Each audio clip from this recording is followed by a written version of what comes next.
Une fois par mois, Olivier fait la navette entre son domicile parisien et Montagnac, un petit village situé à une quarantaine de kilomètres de Montpellier. Entre rester enfermé dans un bureau ou prendre sa voiture et aller sur le terrain, c'est sympa, ça change. Si Olivier se déplace aussi souvent, ce n'est pas que pour prendre l'air. Depuis quelques années, il s'est reconverti dans le secteur forestier. Il est même propriétaire d'un massif de 15 hectares. Un site qu'il a carrément mis sous clé. Fermé à clé ? Ouais. C'est toujours plus prudent. C'est clair que là, on ne peut pas empêcher les gens de rentrer, mais au moins, s'ils rentrent, c'est un acte volontaire. Pourtant, sur ce terrain, pas de trésor à l'horizon. Juste des centaines d'arbustes d'à peine 1,5 m de haut. En fait, le trésor, il est invisible, caché sous la terre, car cette très jeune forêt n'est pas une forêt ordinaire. C'est une truffière, elle va nous apporter un trésor de diamant noir, la truffe noire du Périgord, qu'on peut planter vers ici. À 1 000 € le kilo, on peut en effet parler de diamant noir.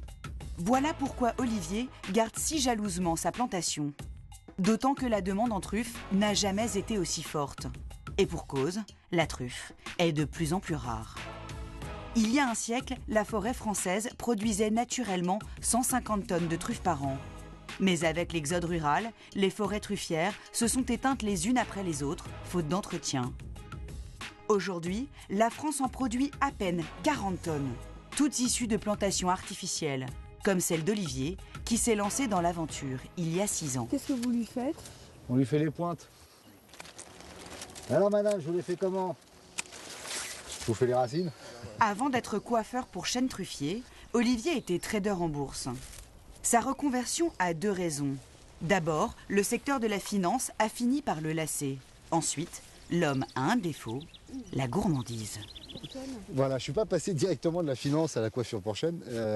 Non, en fait, au départ, je voulais planter 1 ou 2 hectares pour moi pour avoir mes propres truffes. Parce qu'on en avait marre de se faire, arnaquer, à acheter des truffes en pensant que c'était de la tuber Mélano et on se faisait refiler soit de la truffe, la truffe chinoise, c'est même pas de la truffe. Aujourd'hui, Olivier possède 2 massifs, l'un à Montpellier et l'autre dans le Lot. Soit 40 hectares pour un total de 14 000 chênes. Son pari peut lui rapporter très gros, mais il n'est pas sans risque. Car avant de produire la moindre truffe, une plantation comme celle-ci nécessite de très gros investissements, ne serait-ce que pour protéger ces précieux chênes. Là, ma collaboratrice, la responsable justement des terres de l'Hérault. C'est toujours aussi beau ton pays. Corinne est la responsable du site de Montagnac. Olivier l'a embauchée à mi-temps pour diriger les travaux en son absence. T'as regardé les clôtures ? Et surtout, pour surveiller la plantation. Faut qu'on fasse le tour des clôtures. Si, je sais, mais c'est ça. Ouais, où est-ce qu'elles sont ? Tu sais où est-ce qu'elles sont muées ? Là-bas. Ouais. Puis de l'autre côté, au niveau de la fin de la vigne, là-bas. Ah ouais. Tous les mois, Corinne et Olivier vérifient l'état des 2 km de barbelés qui entourent le massif. Une corvée incontournable, surtout en saison de chasse. Alors comme les chasseurs passent, quoi qu'il advienne, qu'on mette des clôtures ou pas, on surveille que les clôtures tiennent encore la route pour au moins éviter les sangliers, les bêtes à 4 pattes, avant les bêtes à 2 pattes. Des bêtes à 2 pattes qui n'hésitent pas à se servir d'un sécateur pour aller récupérer un lièvre. Ah, ils ont sectionné le barbelé. C'est pour passer. Ouais, pour passer, comme ça ils peuvent tout, s'appuyer et puis ils rentrent dans les trous. Cette brèche dans la forteresse contrarie Olivier. D'abord parce que cette modeste clôture lui a quand même coûté 15 000 €. Ensuite, parce que les réparations vont plomber un peu plus le coût d'entretien annuel de sa truffière. Mais dès qu'il faut changer, dès qu'il y a moindre chose, la moindre intervention, il faut changer, il faut faire venir du monde, il faut faire venir des tracteurs. Quoi, des tracteurs, il faut venir pour tendre les câbles. Coût d'entretien pour la clôture du parc, 2 000 € par an. Mais la principale dépense d'Olivier, ce sont évidemment les chênes eux-mêmes. Car ce ne sont pas des chênes ordinaires. Christine, la pépiniériste, leur a fait subir un traitement indispensable pour la réussite du projet. Elle leur a inoculé la spore de la truffe. C'est-à-dire que tous ces arbres-là ont déjà dans leurs racines des truffes en devenir. Ils ont déjà le spore qui est là, qui est présent. Cette technique s'appelle la mycorhisation.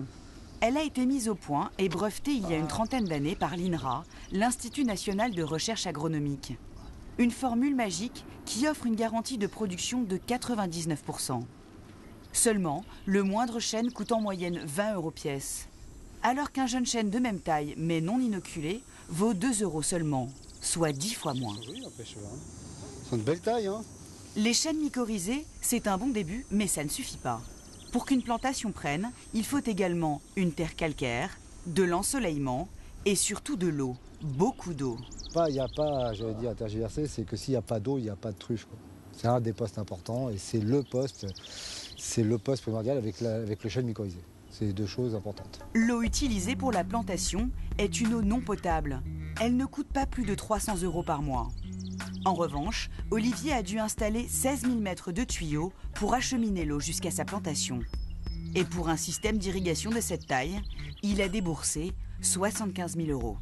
Là, en plus, on est obligé de faire une grosse veine qui partait d'un kilomètre et demi pour aller chercher l'eau Baronne. Il faut compter minimum entre 4 à 5 000 € par hectare, à peu près, rien que pour l'irrigation.